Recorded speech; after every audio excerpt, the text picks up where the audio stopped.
Maialen Lujanbio Zugasti naiz, Hernaniaga, gaur egun eta orain dela 25 urte pasa ezkeroztik bersotan aritzen naiz, bersolaria naiz beraz, eta berso eskolan abiatutakoa da nire bersogintzarekiko zaletasuna. Berso eskola funtsean litzateke bere izenak dion bezala bersotan egiten ikasteko lekua.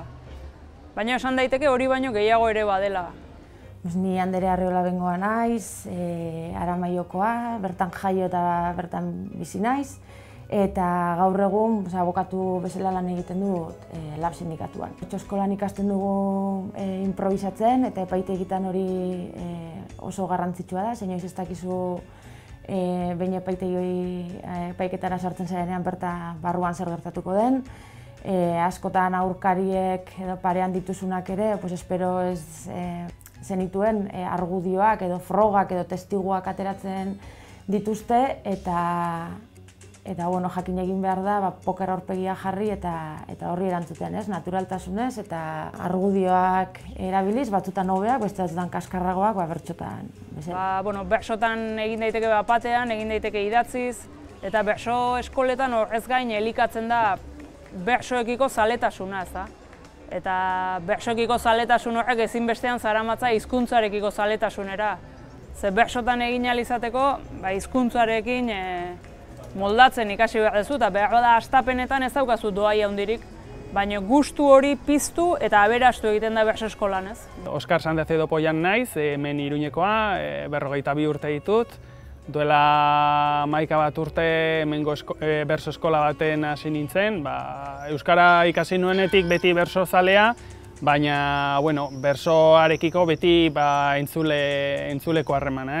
Euskaraz bizitzeko lagundu dit nire euskara hobetzen eta erosoago sentitzen nire sentipenak azaltzerakoan, eta familia giroan euskaraz bizitzeko oso akuilu ona izan da berso eskola eta bersoan niretzako.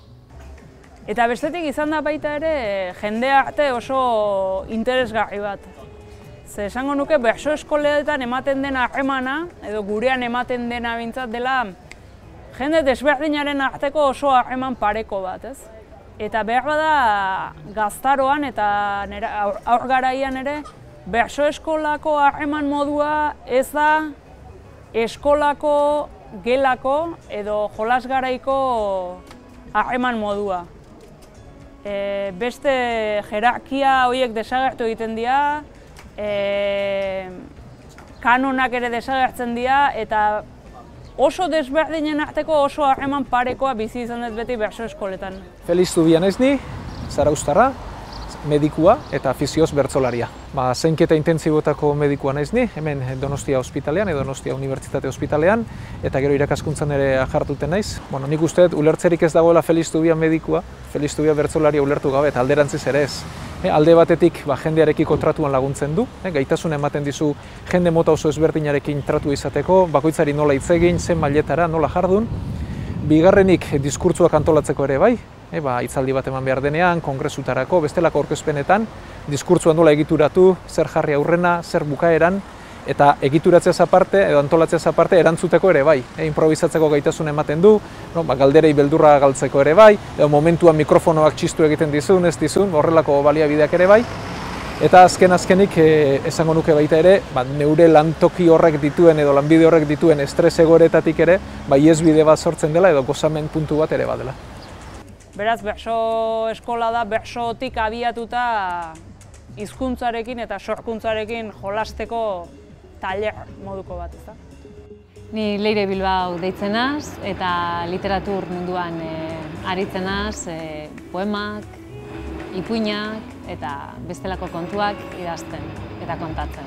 Bertso eskolan ikasten da hitzarekin jolasten, ikasten da lagunekin solasten, ikasten da norbere burua plazaratzen, ikasten da iruditeria sortzen, irudimena lantzen, musikalitatea garatzen, ikasten da errimarekin arrimatzen, bertso zaharrak buruz ikasi eta berriak sortzen, tradizioari eutsi eta tradizioari lotzen.